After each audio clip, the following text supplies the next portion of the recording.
Mga kap, welcome back. Naku, ito, quick reaction lang at very sad dahil natalo na naman ang ating pambato sila Kai Sotto, 90-82, but Kai Sotto had a good game. First quarter at tapos yung ending yung fourth quarter.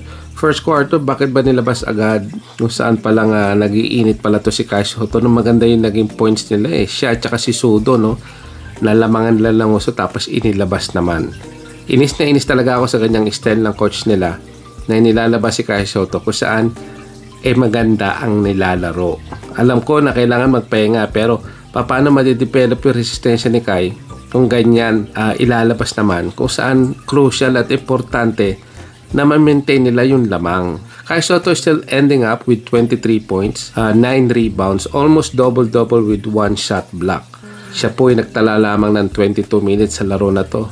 Para sa akin, 28 to 32 minutes dapat ang laro ni Kai. Ito sa kanilang kapunan, hindi dapat 25 minutes pababa or 20 minutes, 14 minutes. Nakakainis yung ganoon.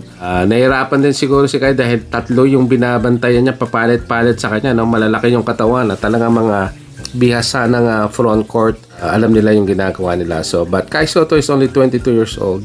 Kaya wag natin idagan sa kanya yung mga suliranin at pabigatin na dapat pinapasan din ng mga kasama niya. Dapat lang talaga pagkatiwalaan nito si Kai Sotto dito sa kanilang koponan. Mind nyo, no? Dito ang dami niyang free throws.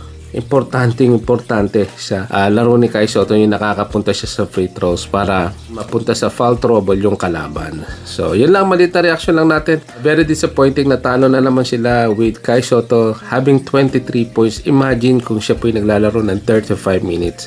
Siguro talagang hirap yung front court nila. Si Kai Sotto lang talaga yung si Kai Sotto paminsan-minsan si Utov, no?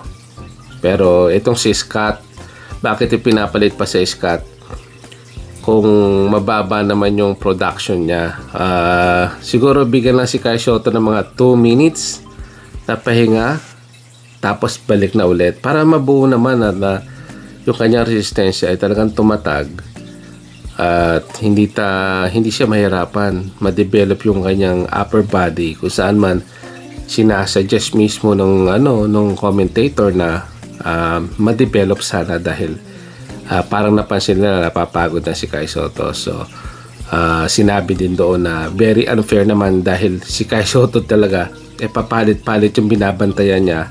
Tatlo po yung import na yan. Si Kai Sotto lang ang parang natatarget nila dahil si Kai Sotto pwedeng mag-dominate sa offense kaya talagang pinahirapan nila si Kai Sotto na isipin nyo yung kanilang mga alley-oop, no? Yung mga pick and roll, banantayan nilang mabunti para hindi makapagdakdak ng marami ito si Kai Sotto. Talagang tinatrash talk si Kai. So alam nila kung paano atakihin si Kai. At kapag pumapasok si Kai, itong si Mayten, no? Si Mayten, yung isang import, at talagang ibinabantay kay Kai. Physical kasi yung labanan nila kung napanood nyo.